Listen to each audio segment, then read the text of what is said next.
Please welcome Tatiana D from dreamlivingLA, as we will be discussing how to buy a home in today's market, along with some true crime from back in the day.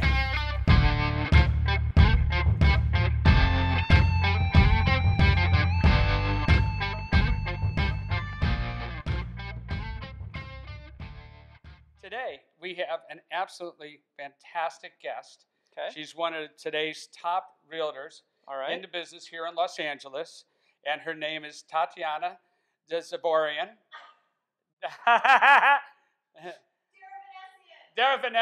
Okay. Also known as Darth Vesinian of Star Wars. Yeah. One more time. And we have a great guest here today, and her name is Tatiana D. And I know she's cheering me off the side there, because you know what? I would always say, Yeah, you've never been good with words, Scof. I'm terrible with names. But I will tell you, once you see Tatiana, you're definitely going to remember her. Okay. She's absolutely one of my closest friends in the business and family friends. Her daughter used to, well, I'll let her get into it in a few minutes. But let's welcome her. And Tatiana, please come on out. Here she is.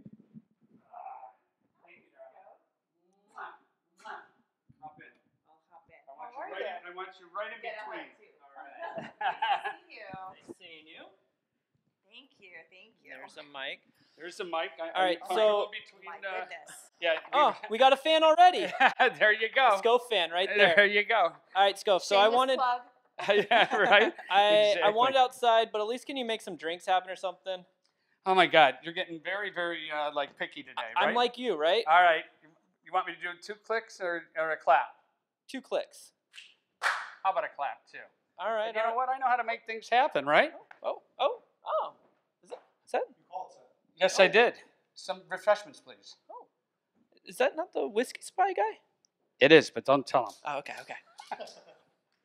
He follows us everywhere. Oh. He's always trying. He's sort of like. Yes, please. He's sort of like Tommy, always trying to steal the show. So be careful. I've heard of this guy.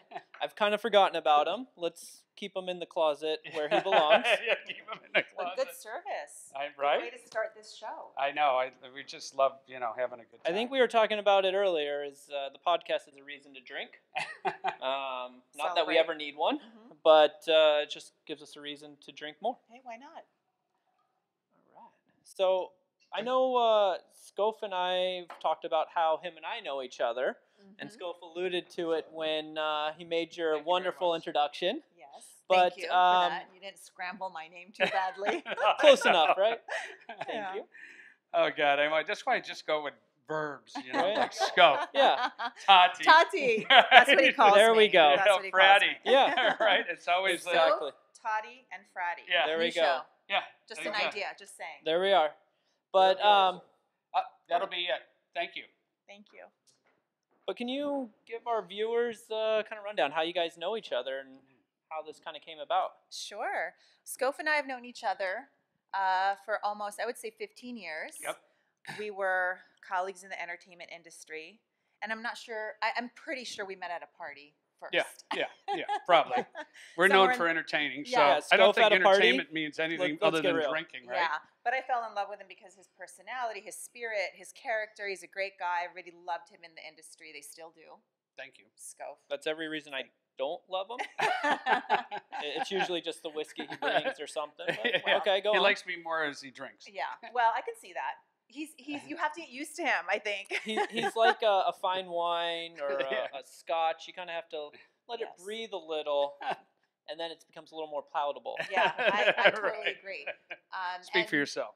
So we've known each other for a very long time and are also very good friends. And I think, bounce things off of each other professionally and personally a lot. Yep. So there's Awesome. That connection. That's how we know each other. Very cool. And so you're in real estate now. You Correct. were in the entertainment world. How did that whole shift transpire? That's an interesting question. I know I never thought I would actually transition into something else because I loved what I did. I was an executive producer and had built several production companies for different investors and also had my own company for many years. I did film, TV, digital content, broadcast, TV, everything it was really an amazing time. 18 years of incredible experience running some great companies. And then I went to NBC and ran a studio there for quite some time, the digital studio. And it was at that point when I was there in 2010, I started actually thinking about investing in real estate myself personally. Okay. And I'm such a type A personality. Yeah. Right, where I'm just, I want to control everything, and I know how I work and how I would want it done. So she's already rewrote her scripts.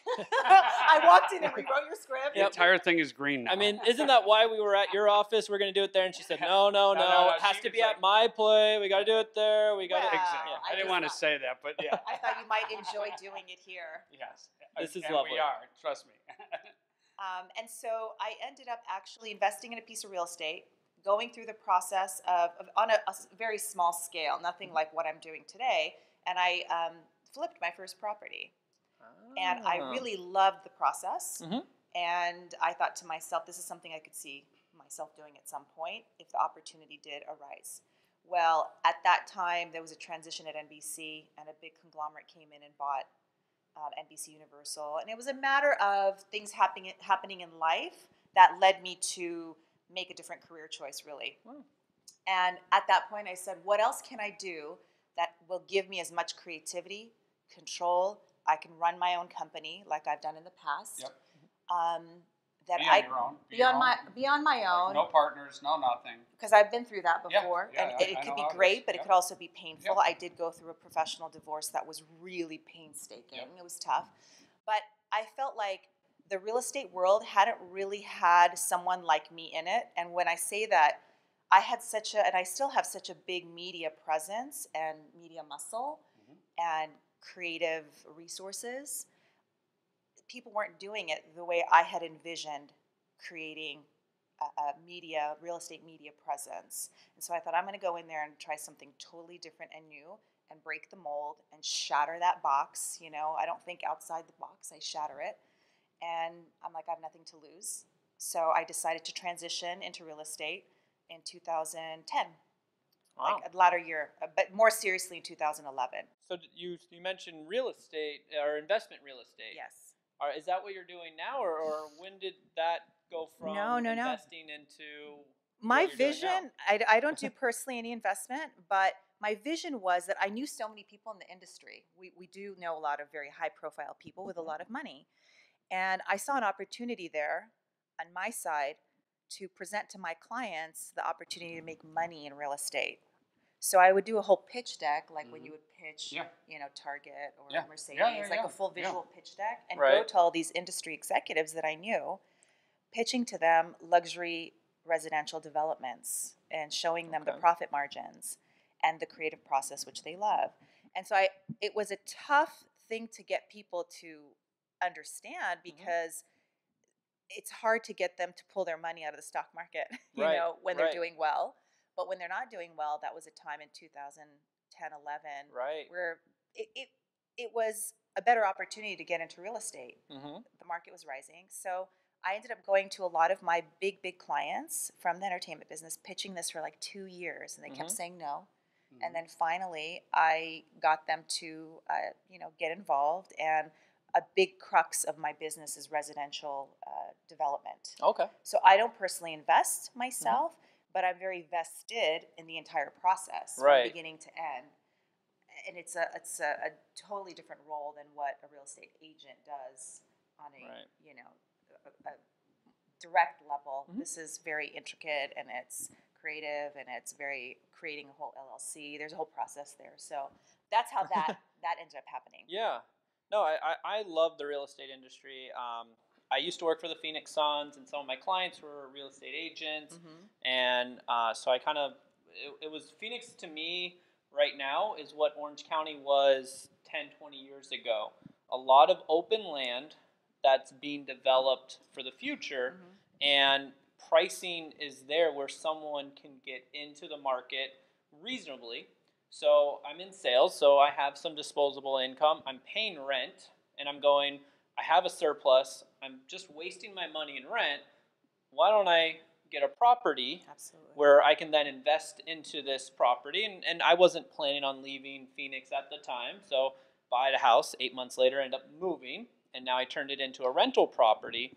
But a lot of my clients in Phoenix, especially, were commercial real estate developers, but also mortgage lenders and everything. So I had a whole book of business within the real estate and just kind of ask questions. How do I, what about this? How's this going on? And it's still something that, I'm invested now, because the one industry that everyone still will always need is housing. Absolutely. You can never go wrong. I'm glad you're saying that, because everybody today is just as savvy as you are, because the marketplace is there and the technology is there for you to be able to shop and see. You didn't have that before. Right. So people are very keen and understand the market and see what's going on.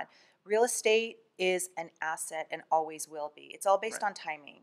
So you can never go wrong in buying or selling. Renting, you're just burning money. Really, you are. But most people are in that situation where they can't necessarily buy at the time. Right. But you should really, money is so cheap these days that you should really figure out a way, to try to buy, because that investment will always appreciate. It's all about timing when you sell it. Right. If the market dips, like the stock market, it's the same thing. It's a commodity. So it's timing and holding on to it. And when it appreciates, then you sell.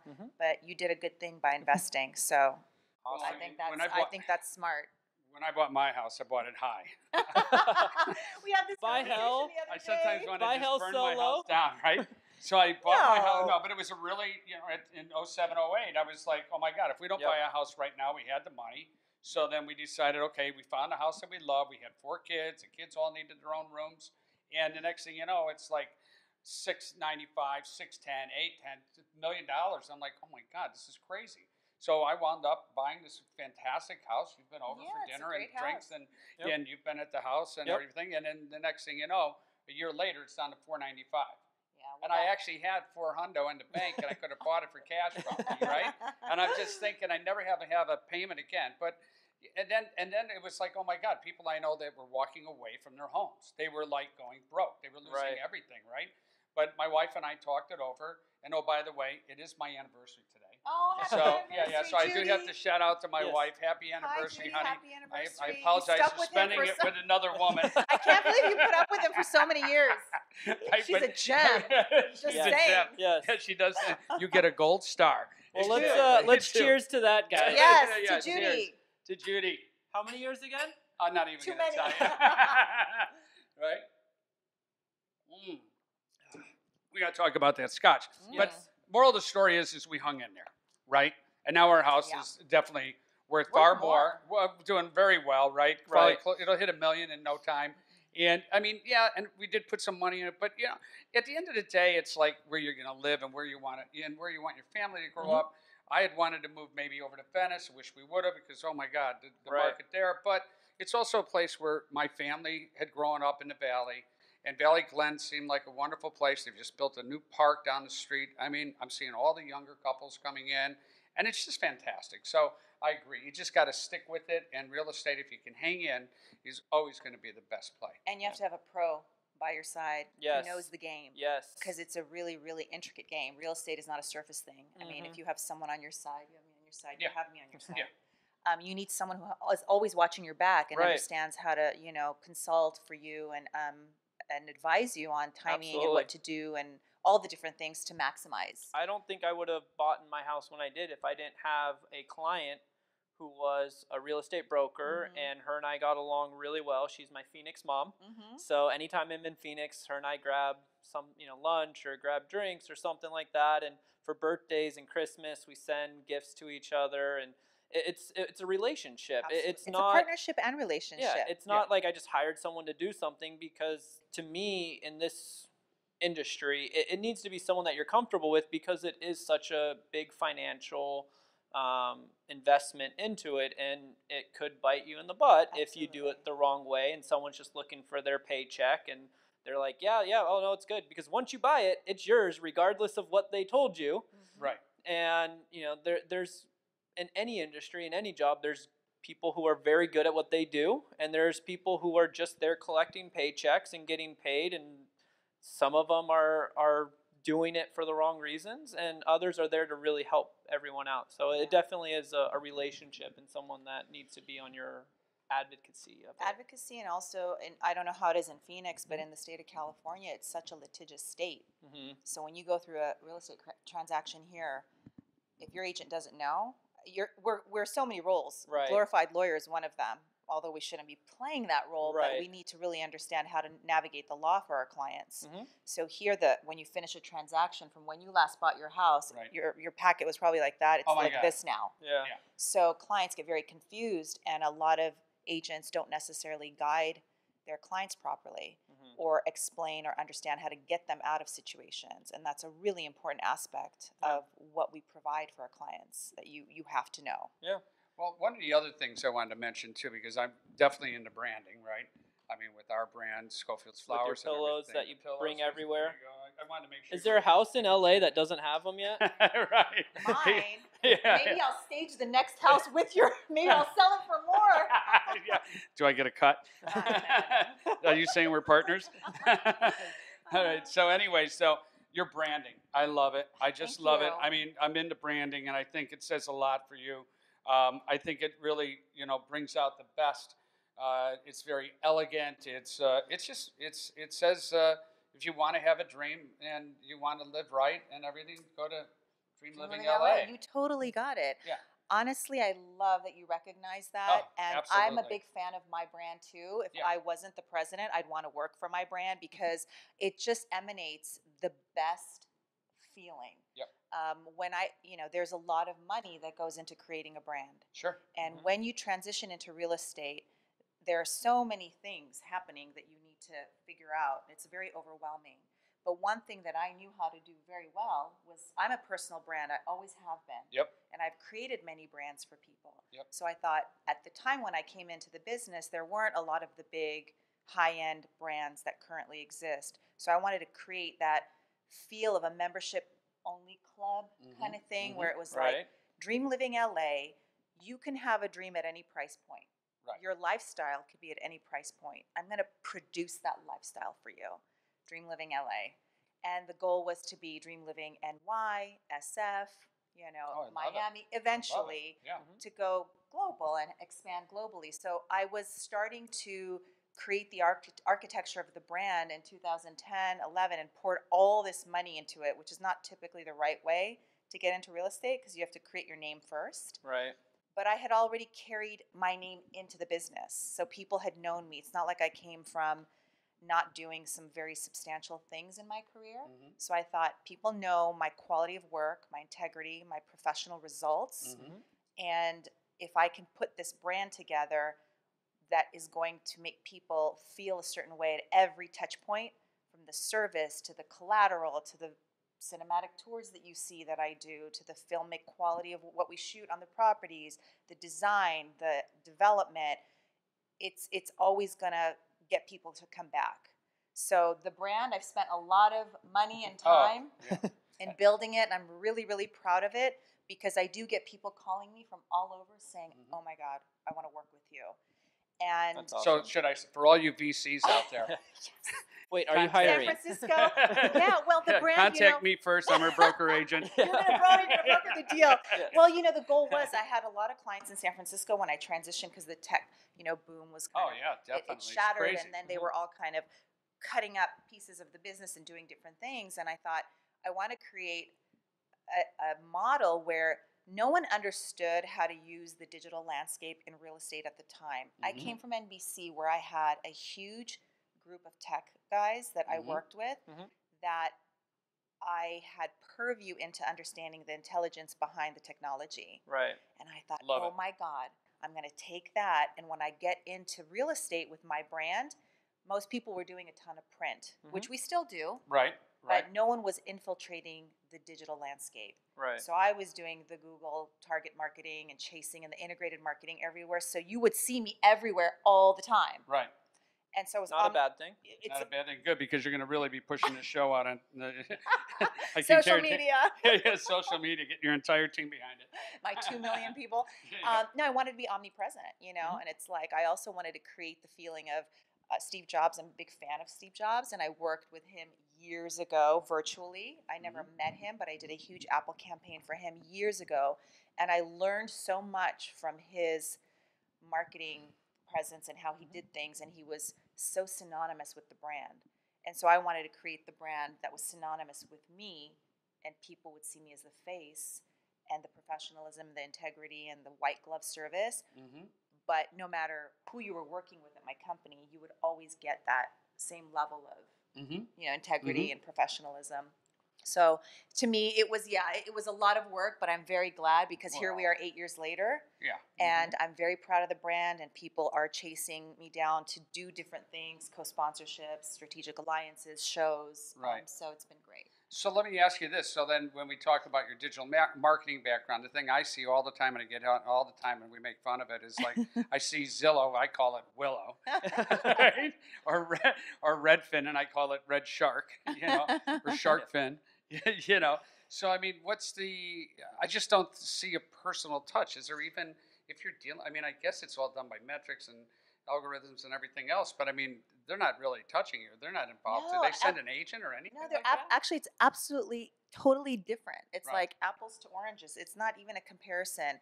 But I was saying this earlier, I have a love-hate relationship with a lot of the platforms because they are positioning themselves in a way to the consumer to make the consumer believe or deceive them in thinking that they are a brokerage or a provider of those services that we do personally. So that is not the case. Redfin does have a service where you go on there. They're one of the biggest platforms where you shop. So now everybody's online, right? Yeah. Right. Everybody's on their phone online when they're looking for something. They're going to Google it. And so Redfin and Zillow have I spent get hit tons all, of money. I look all the time because every time I go someplace, my wife will say to me, I know you want to live there. It's just because, I mean, there's a website that I'm in love with too. It's old homes under 50,000. Have you seen that one? No, I've not. Oh my God. I'm too busy using my app, Yeah. dreamlivingLA. But for anyways, homes. not to get away from you, but I mean, it's pretty cool because I mean, they're in all these different, like they're in the Ohio's, Kentucky's, Illinois, and small towns, but they're amazing. I mean, and so I guess I get hit up all the time by the minute you click on Redfin or you click on Zillow, you are going to get, doesn't matter where you're hitting them up. Like if you want to So it's direct marketing. They start following you. Yeah. So that's what their muscle is there. They have had several VCs over so many years, give them so many, funding, seed funding levels that they've taken that and created one of the most powerful platforms. Right. Redfin does provide an agent. I do understand that they do that, but you will know immediately the cream rises to the crop. I mean, what's the saying? I'm saying it wrong. The Cream rises to the top. The cream rises to the top. I was like, Yeah, cream of the crop. the cream of the crop. So you'll see, like, there are so many people that do what we do, Right. but when you have the best, you'll know it immediately. Absolutely. And so what these platforms do on the good side is they provide information, like Yeah. a marketplace, Yeah. like Amazon. So I love that because it makes our job a little bit easier. 50% of the actual, I think the deconstructing and also kind of sifting through what people want gets done online. Right. But when you're ready to actually make a move to buy or sell, you shouldn't make that move without an expert. Yeah. I mean, Period. You just because it's a very, I'm sorry to interrupt. Yeah. You can't do business with a computer and algorithmic, No. things. Yeah. It's an intrinsic quality and it's a human thing. To this day, unless I know the product, I don't really like ordering online because I want it to fit right or I want to see it. And half the time I order it, then I got to ship it back, and that starts becoming a hassle because I got to find a mailbox, other things. Whereas I don't mind browsing and finding what I like. What's a mailbox? Right. Scof, let's be honest. You were alive when they were invented. True. But yes, I always rub it in. But it's like one of those things. Like online has its place. It's nice once you know. I used these willows when I was looking at housing, but it was after my agent gave me the MLSs and I looked at them, and then I jump on there and just kind of look to see what's in that area, look at other photos that maybe weren't on the MLS, and I'm saying that right now. Correct. Okay, making sure. And Yes. and then just see what else was in that area, what other properties sold recently in there, and that was kind of it. Beyond that, I left all the work to my agent to find it. I told her what my needs were, what my budget was, what my wants, my nice to haves are, and let her do her thing. And every one of the properties we looked at were options for me. and it just came down to what I liked best or what was available, based on other offers. Right. And I wouldn't have gotten that if I just went online myself and was looking around. I think the misconception also is that an agent's job is to find you a property. So going back to the technology question, the technology has armed the clients with the ability to find the property. Right. So we have access to properties that are off market, which you want an agent to also look while you're looking. So Right. the power of two is going to obviously have a better result. But you deduce, as a client, you deduce online, and then I believe our job is to close the deal, because finding the property, you might find it, I might find it, your friend might call you and say, hey, dude, I saw this house, I love it, you send it to me. Closing the deal is where our skill set comes into play. There are 100 spinning plates. We never show the client. It's like a production. That's why it's so similar to me, what I do now from what I did before. That we never see, at least me, I never let my clients see me sweat. But there are 100 plates spinning, and everything has to be on track to close smoothly. And if it does, we never show you what we went through. But that's where skill plays in. And a lot of agents don't know how to get their offer in front of the other agent's offer unless they're on the top. It's the back and forth. It's the getting all the ducks lined up. You have to provide all these financials, and then. But not only that, like in our market here, it's so robust that if you put an offer, there's going to be 10 other offers. So if I'm representing you, trust me, you're going to get a response. That doesn't necessarily mean that's going to be the same with the other agent, because it's a level thing, where you are in the game, where you are as an expert, your reputation, how your colleagues see you. Yeah, it's sort of like closing a job, right? I mean, in a commercial or any, in sports, which you're in. Exactly. Sports is I mean, it's incredibly. like, you know what, I want this reputation. job. What is it going to take? I need it, and that's my client wants it, and or my director or whatever it is. So when I worked for the Suns, I was one of our supervisors that would help, search for resumes that applied to our entry-level sales job. This is right out of college, no sales experience, all about personality. We'd get 200 resumes for one job.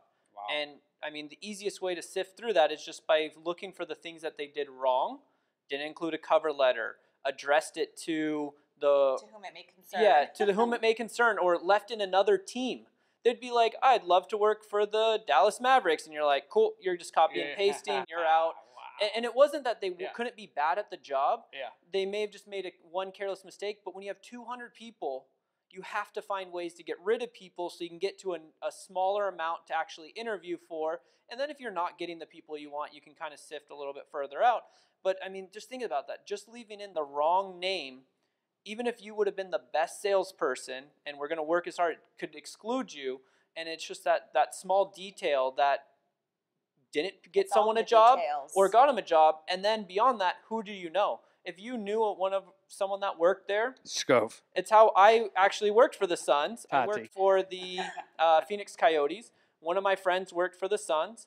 I was in an entry-level role. I wanted a full-time role. They had an opening. I gave him my resume. He put on their director's desk. I had a couple interviews and ended up with the job. And I'm sure there was probably 50 other people trying for that same job. But I got in because of who I knew. No, that's where... Right, and it's all, in our business, it's also relationship-based. So I would say 80% of my business comes from people who know me and know my level of work and perfectionism and professionalism. And I'm like at 200%, firing on all cylinders all the time for my clients. So my friends who know that, recommend me, and I prefer that because the barrier of entry is not as difficult when you're working with someone new, when you already have the recommendation. And then if you Google me, you can see my background. I've been written up in so many publications because of my work and because of the clients who've been happy. And I'm very, very fortunate. I mean, I'm grateful. Well, you've worked hard for I've worked very hard. It's true. It wasn't that easy. When I got into it, they say, they look at what I'm doing and think it's from the image that I put out there. Yes, we put this incredible, successful journey out for the world to see. But behind the scenes, I am working so hard and constantly, never stop. It's overnight success bands. They played thousands of shows. They get discovered. They give them the funding to put them on big venues. And everyone starts listening to them on the radio, and they're like, "Oh wow, this band just was an overnight success." It was overnight success, and they missed the 10 years of them touring in a van. Sleeping in the van, sleeping in motels, playing like shows. Blood, sweat, and tears. Yeah, It takes 5 years to launch a brand. No matter what, 3 at the very least. 5. You've been doing it 8, and now you're.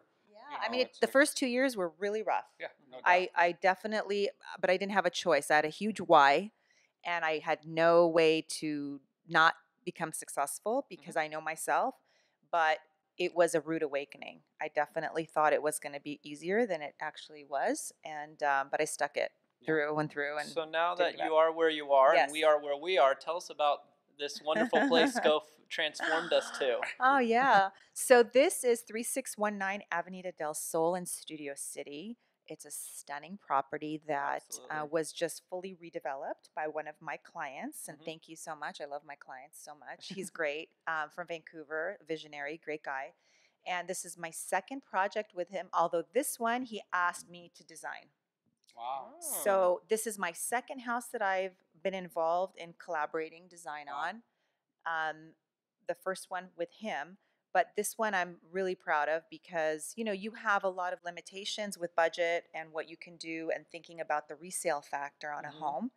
So we brought it down to the studs all the way, and everything you see here today we're sitting in is completely new. Wow.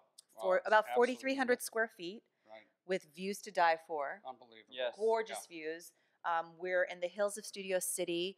Matt LeBlanc used to live above us, sold his house not too long ago. So it's well, a celebrity. I can't go stalk him now. Not Yeah, anymore. right. And Anna Nicole Smith, her house was across the street. Wow. Charlton Heston owned a home down the street Oh, here. wow. So it's big with producers and writers and actors because it's very close to the studios. Yeah.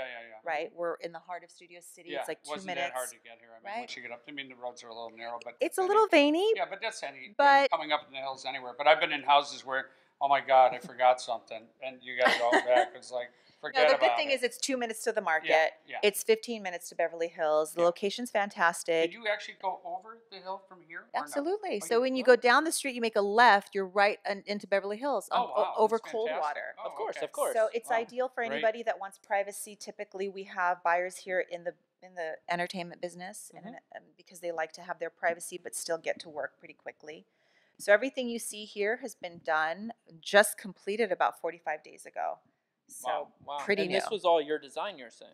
Well, when Or- I had the house originally as a listing, Uh-huh. my girlfriend owned it. She's a big producer. Okay. And I sold it for her to my client from Vancouver, who's a developer. Mhm. And when I was originally selling the house for my girlfriend, it didn't look anything like this. And I would sit down and it was very closed and you wouldn't even see any of the views. And I would walk to the kitchen. It was like a little window and I saw these incredible Oh my views. God. And I thought to Right. myself, this is screaming for a deck. This is 360. Yeah, I mean, if this is you really could screaming stand over there for- by the front door. Yep. And you can see out any window. Yeah, Go beautiful. anywhere. And Yeah. I wanted to completely open up the house, make it indoor outdoor, which is the type of lifestyle people want in California. Right. Open up the entire house, like push through the ceilings. The heights here are incredible in the rooms. And so we did. We just literally brought everything down to the studs. We broke through all the drywall. We rebuilt it, created a brand new deck out there that is stunning for Beautiful. partying. Yes. All of the French doors and the pocket doors in the kitchen, everything's brand spanking new. We have a deck outside. You can build a pool here. We've already got engineering for that sorted Wow. out, like discussed and consulted. Right. In So case she it's- wants to do yeah, it. it's Right. easy and it would be beautiful. It's a great house. I'm really proud of this one and that he let me design it Right. because it takes a lot of faith from a client and partnership Yep. and trust for a client to allow me to do something like that. Yeah. So is this house on the market then? It's on the market for $29995, just a hair under $3 million. We got 3 offers on the property, Wow. and we knew that we priced it a little under market value because we wanted to initiate multiple offers, which we did. So we are in escrow. Very Awesome. happy. I think Congrats. I saw it Thank on you. Willow for $300K. Oh my God. By the way, speaking of the 300K, so that's the other thing about Zillow especially. Great platform, but don't trust their numbers because their statistics are not based on the intel that we have through the MLS or the agent intel that we have on market data. They go based on algorithms. So if you'll see when you meet with an agent and look at the Zillow Zestimate and then the real number we're going to give you, sometimes it fluctuates from like 15 to 40% decline or incline. It's really, really all over the map. Well, so I looked at my 300K, property. I wouldn't be surprised if you saw it on there for 300K. I know I looked at my property and was saying like what the estimated monthly mortgage was way off. I got a fantastic deal on mine when rates were in the 4s, and I was just like, yeah, that's definitely not what I'm paying. But But see, because consumers need the information at their fingertips, they're Yep. going to go there. Yep. And so Zillow's angle is to suck in the consumer from obviously when you're spending time, and then agents buy advertising space against the platform, and then it pushes out. You'll see when I have a listing, if you go to this listing on Zillow, it'll say exclusive listing agent, because I block the ability for others to advertise against my property. So Zillow's selling my property to other agents to advertise on. They're making money on agents. Right. That's how they make their money. Right. Consumers aren't paying a membership fee. Right. So they're making money off the brokers and the agents, Yeah. but at the same time, they're creating the deception of them sort of being a brokerage. Kind of like which Google, they're not. where you got to spend certain stuff to push your listings up to higher results. Otherwise, when's the last time anyone's ever been to page 2 on Google? Yeah, that's true. Right. You don't actually have to go to pay. I tried. I've worked on really, again, infiltrating on a very organic level by using Google. Because I know how to use it. Right. If you use all their platforms, they naturally push you out. Right. So you have to know how to use the system. But Zillow, no, they don't really do that. You have to actually buy advertising space from them, and it's not cheap. Yeah. But it confuses the consumer. That's the problem. When a consumer shows up to this house through Zillow, I'm always getting a confusion on who's representing it, who's representing them. The agent that shows up sometimes doesn't tell them that this isn't their listing. They'll lie to them and say, oh, it's really confusing. So my job is to clarify and navigate for the client, so they're getting the honest information, the best possible representation, and accurate information. Awesome. That's great. Well, why don't we take a break? Yep. Okay, and we'll be right back with Tatiana and Dream Living LA. And I think we'd love to get into the current marketplace next, and some we'll take a break, and we'll be right back. Yeah, where are you? We're here. Upstairs. I've been climbing stairs since I got here. You're on the top of a frickin'... Over here, boys. Whoa. All right, straighten up. Come on. Can I help you? Yeah, we're from Willow. Willow, and you are? This is Tiny. I'm Daddy. Tiny Daddy? No, he's not my daddy. Whatever, lady. Let's not get into all that. Here's my card. Nice. You might need this more than I do. Let's see how... Why don't you just show us the package, huh? If you know what I'm saying. Hey. Reconstructed home, over 4,200 square feet. Are you with me here? I want to be. Why don't I give you some property information here? This will tell you everything about the home. Hey, boss. What? I want to 300,000. Whoa. 300,000? Whoa. Did you guys do your homework? The price for this house is $3 million. Let's not get into all that, lady. What do you mean let's not get into all of that? It's $3 million. Whatever. We got our clients coming and they'll be here any minute. Let's just show them the place. Hello? Daddy? Whoa. We're in the kitchen. Honey, 300,000 for this place? We'll take it. Let's get out of here.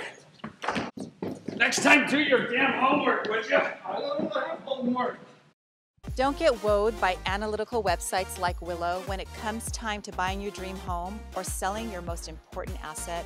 Always reach out to an expert like me. I'm Tatiana D with Dream Living LA. If you can dream it, you can live it.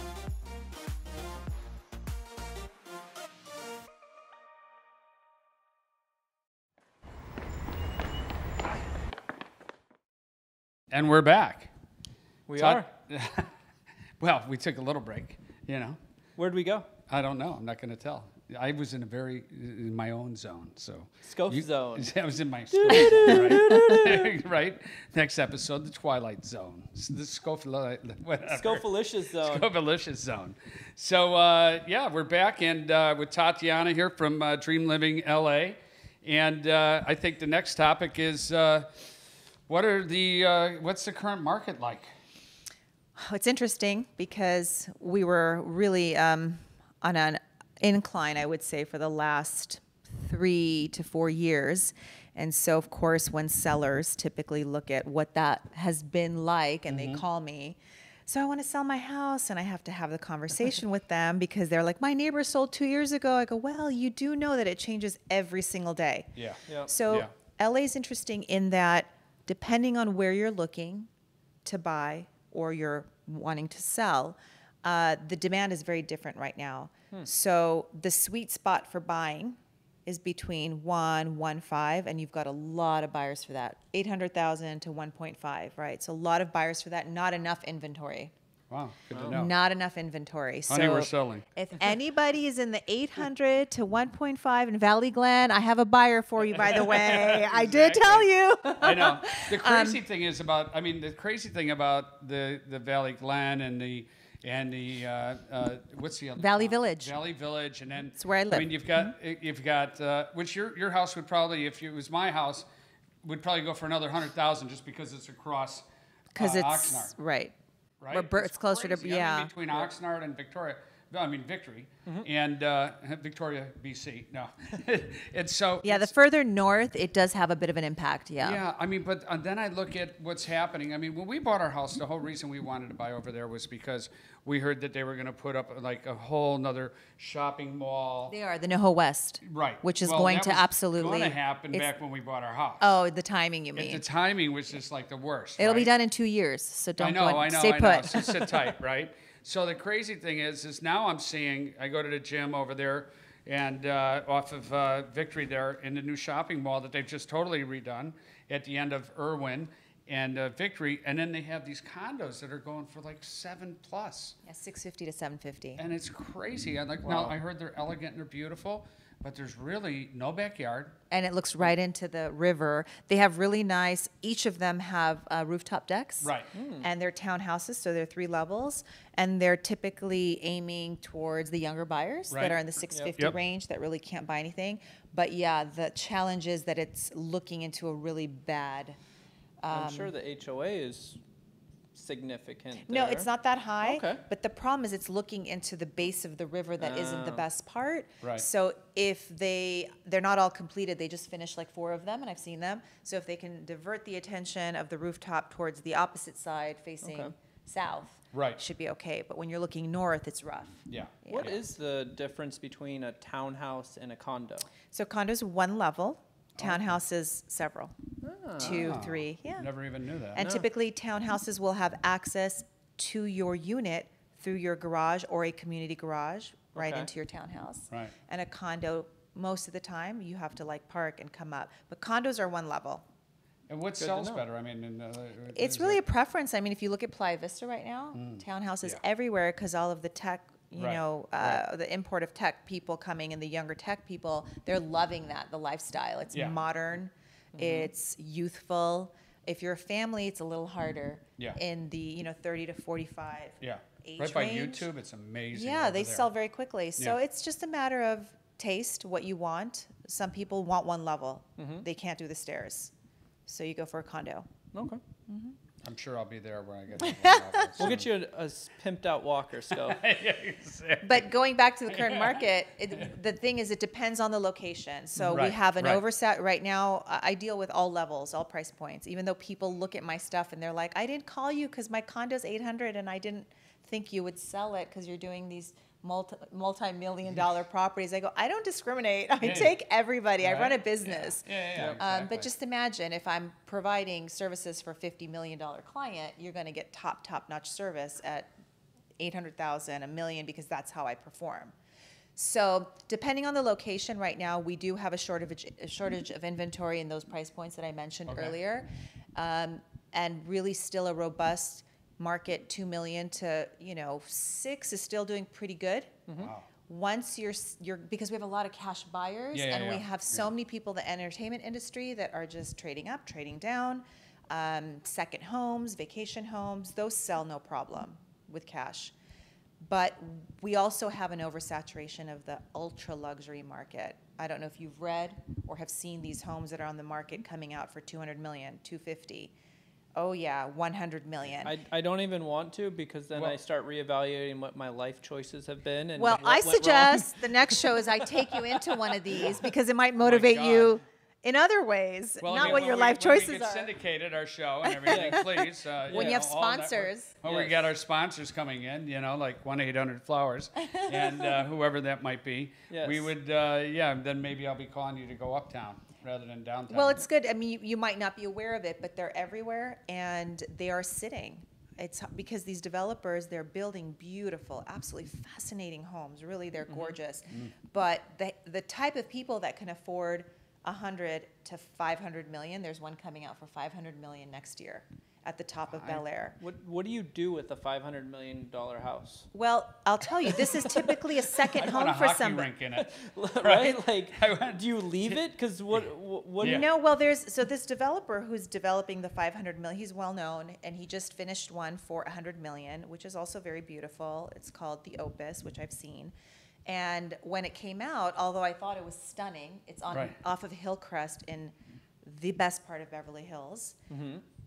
I still felt like the house is gorgeous, but it's not really worth 100. But they put it out there because it's a bit of a novelty item, right? You Jesus. never know what a billionaire or millionaire is willing to pay for a house unless you try it. That house just got reduced to 77 million. just 77 million? Right. So Scof, then, you got that, right? Yeah. Denise, can you get my checkbook? but these houses, so there's the one that's called the Billionaire also that was just developed a year and a half ago that came out for 250 million, which Jay-Z and Beyonce were looking at but passed. It just got cut to 188 million. And I'm only mentioning this because it's mind-blowing, but it's going to go back to my point. There are only so many people that can buy Right. that Right. kind of home. You have to be a Russian oligarch. Right. Or royalty, and the style of the homes that are on the market currently, they're very modern and beautiful. I love them, but those don't typically appeal to certain people from the Emirates maybe, and oligarchs like other kinds of houses. So it's a handful, maybe two handful of people, Right. groups So that can afford yeah. a house like that. So we have right now an excess of that. So when you're asking me about the market, see how there's an Yeah. excess there. There isn't enough in the sweet spot, I call it, 800 to 156. And then from the 2 to the 8, Yeah. we see a lot. You talked a couple times about and mentioned foreign buyers. International. Yeah, international buyers. And so what's a lot I've seen shows or other things where they have a lot of all cash deals or international buyers influxing into this market. What is that doing to the current kind of conditions for It's a real estate buyer? fantastic. It's fantastic. I think it's tough. For you, not for me. Yeah, well, exactly. Actually, it is for me. You're not competing yeah, for yeah. those You own a house. people. Yeah, that's true. But he's Yeah. not. He's also Would not be. competing for that Right. price point or that against that buyer. Yeah. So we are seeing less from China. We were seeing a lot of money coming in from China the last 2-3 years easily. They're having a much harder time bringing the money through to the country. So we're not seeing as many because I had a very famous property on Franklin Canyon that I sold. I had a lot of influx, like a bus of Chinese buyers that literally rolled up to the house in addition to the celebrities I was showing it to. And they rolled up with cash, like not in hand, but symbolically in hand, ready to buy. They just had to park it somewhere. Then they went to Vegas. You don't see that as much anymore. But I have a lot of international clients. I'm seeing them coming from Vancouver, Okay. i.e. my client here who, in Vancouver, the real estate market is really pricey. New York is insane right now. The Yep. market is terrible. There's so much inventory in the upper Oh, really? echelon. Absolutely. Honey, we're moving to New York. No, meaning in the upper echelon, meaning all of these developers coming that, back to buy. There's a lot of inventory in the multi-million-dollar price range in all of the big skyscraper type Yeah, of, yeah. they're not like the kind of homes you're thinking about. They're like Yep. the penthouses and the several, you have to go up those big buildings. New York is very vertical. Yep. So for example, this house, just as an example, we're at $690 a square foot. Look how much square footage you're getting, the yard, the views. In New York, for a vertical lifestyle in a building with services, you're at $2,500 a square foot for like 1,800 square That's feet. nuts. Wow. When you compare that luxury market, LA is the better Yeah, and investment. you have to And shovel what about snow. San Francisco? San Francisco is insane. There was an article recently, I don't know if you guys saw it, on the outskirts of San Francisco, little 500 square foot house was going for I think it said, if I'm not mistaken, like 1,200 a square foot. Oh my God. It was crazy. So yeah, the market is really expensive in San Francisco as well. When is it going to bust? We are the projection. I don't have a crystal ball. I'm not going, don't hold me to this, but Esmeralda right here. We're 10 years in. what we're We're seeing, 10 years in. Every it's a 10 10-year years, cycle. It hits the fan. Right. So in 2020, we're going to have a bit of a, tick down. What we're seeing is a calibration. I've been seeing it calibrate really, really strong this last year. So you're seeing this flat line, I call it. And that's going to stay flat. Okay. And then in 2020, or 2020, we're definitely going to have a little bit of a decline, but we're not going to have a burst like we did last time. Right. So there's a movie 2012. Is this another movie called 2020? Yeah. Right. So that's the market. Wow. It's kind of disparate. It's really interesting. Depending on where you're looking, you'll go in certain areas and there's an influx. Like on this street alone, Avenida del Sol, there's like 5 houses on the market here. Wow. I saw that from coming up. right, Yeah. from 1.6, from 1.2 to we're at actually to 4.8 right up the street. There's a house. So on the same street. So you were talking earlier about, we were talking about the renters and, people are just essentially wasting money. They get no return on that money by paying someone else to rent. For someone who's spending, let's say, $2,000 to $3,000 a month in rent, what do they need to have to be financially ready to purchase, an entry point into the housing market? Number one, come talk to me. You need a game plan.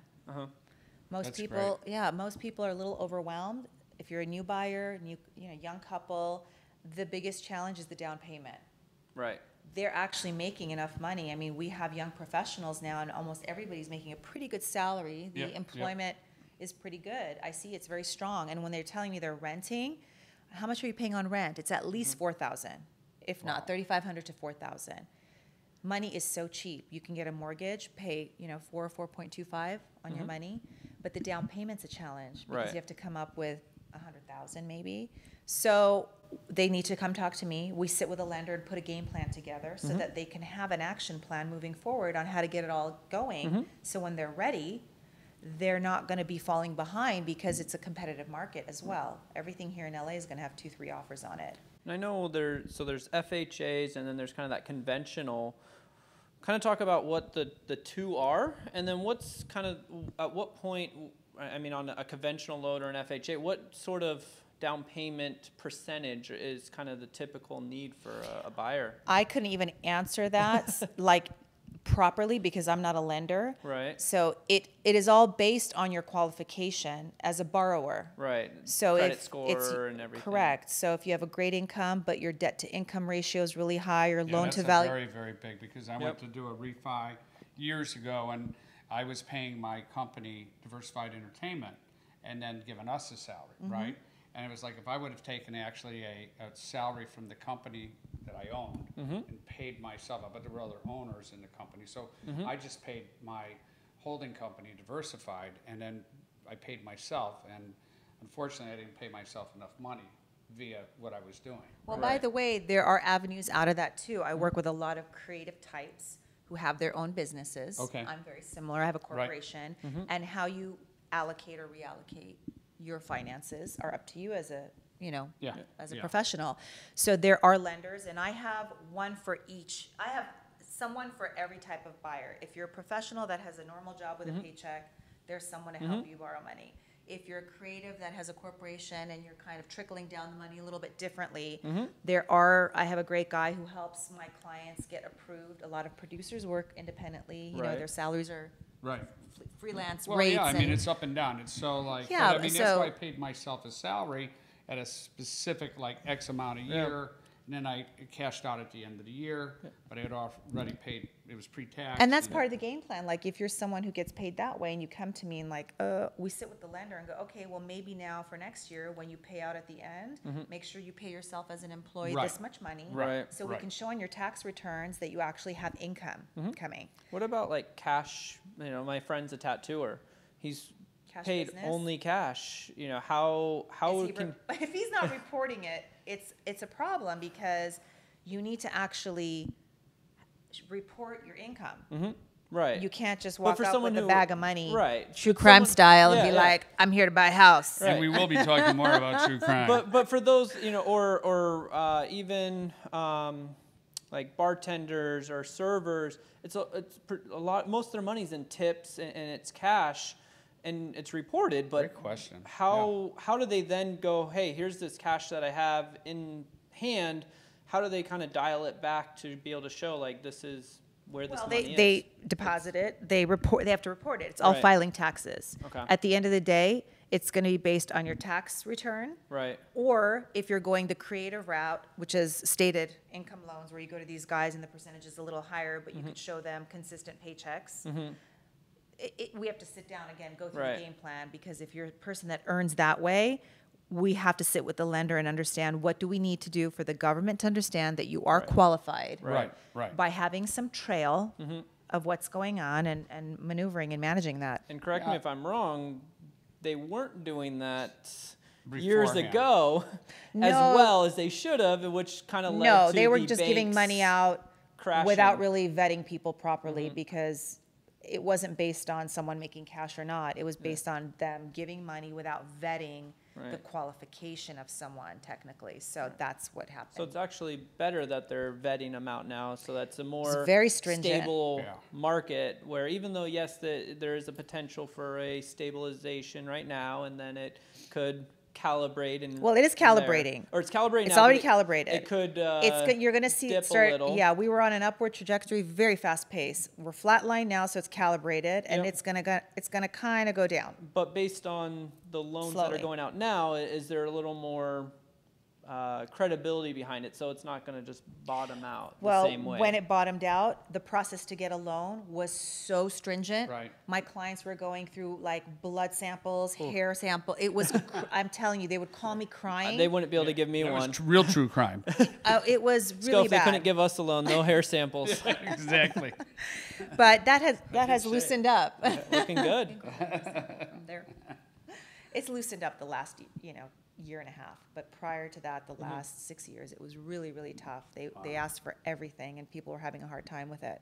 So no, they're vetting you out, and they're doing their jobs well. They're not handing money freely anymore. But money is cheap. So for young professionals and buyers that are looking to buy, they're overwhelmed because they have no idea. They're not empowered with the knowledge for the game plan, and that's pre-production is the most important for your production to I go love it. well, right? Yeah. I You mean, have you're to- you're you have pre to you're prep. doing a yeah. You have to prep. So we have to Yeah. sit down and prep it out. Yep. And then you'll know your game plan, and you as a buyer will feel more empowered.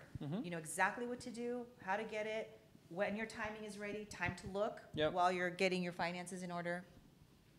I mean, even if you can't buy, let's say if it gets down to it, at least you know what you have to clean up and do a year later, Exactly. right? I mean, I think that's Knowledge is power. yeah, knowledge is power, exactly. So, well, that's fantastic. I mean, what are you thinking? I know we talk a lot of true crime on our show. We do. And, there's a few things that I think are interesting that bleed into real estate. Like, have you ever sold a house that, maybe like a murder or some sort of famous, maybe person was from that was involved in true crime? We actually talked about this the other day. We did. So I hadn't had that until recently. A really great client of mine, a young entrepreneur, had an awesome place in Beverly Hills on Easton Drive. So I sold it in literally 10 days. I had 7 offers, but there were so many people coming into the house, and it was multiple levels. An individual house, but multiple levels in Beverly Hills. And when you got to the second level and you looked across the street, it kind of looked like a sordid environment.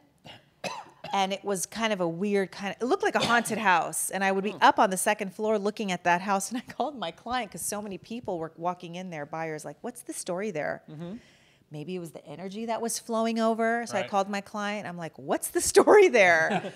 And he's like, oh, that was the house that Sharon Tate and her previous boyfriend, I think his name is Jay Sebring, he purchased the house on Easton. It's a very, very famous house. It was previously owned by a producer from MGM who was married to Jean Harlow. Wow. And he committed suicide in that house. So that goes way Ooh. back. And then he sold it to Jay Sebring, who was with Sharon Tate at the time, and that's where the Manson family came and grabbed her from the house. Wow. I don't think I'd be buying that house. No, I think that house needs to be demolished. Yeah.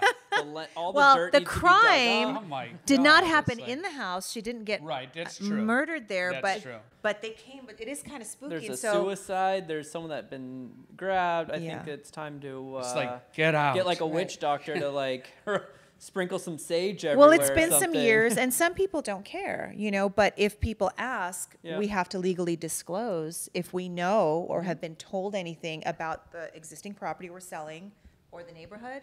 Right. If a client asks, we have to tell them.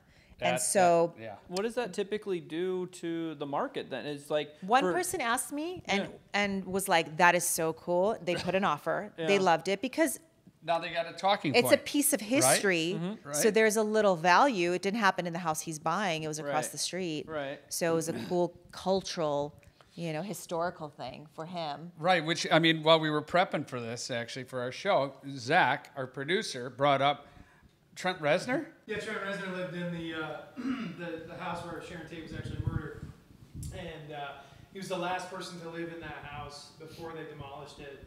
And when he left, he asked the owner. He was renting it. He's doing a downward spiral, and he actually met Sharon Tate's sister, who said, "Are you exploiting my sister's death by living in this house and making this album?" And it kind of woke him up to the fact that it wasn't just a crazy story, that it was actually, this was somebody's family, this was actually a huge tragedy. So he decided it was too much emotional baggage, and he left the house, but he took the front door with him and placed the front door in New Orleans at his studio in New Orleans, and then they demolished the house, which is in like the early 90s. But Wow. Wow. Well, he is dark, and I do love his Yep. music, but I Yep. mean, he's always ahead of the game. So there you have it, right? And Yeah. very interesting. I Very guess interesting. The spirits there are similar to the other house where it just kind of resonates through. Yeah, yeah. Well, again, I don't think people really. I guess you go one way. Oh my God, I cannot even begin to buy this house.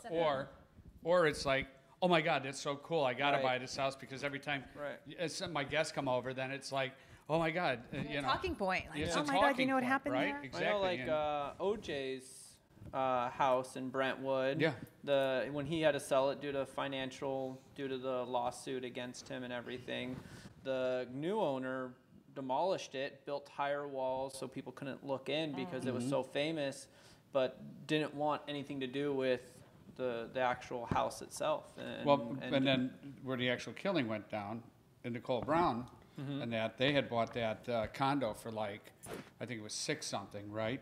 That I read, and then all of a sudden it sat after the murder and everything. It sat, and then it went for 5 something, and then it just went not long ago. It went for like 1.6 million. Wow. But it sat on the market forever. They had to change it up, and yeah, I mean it's You must, you've got to take out.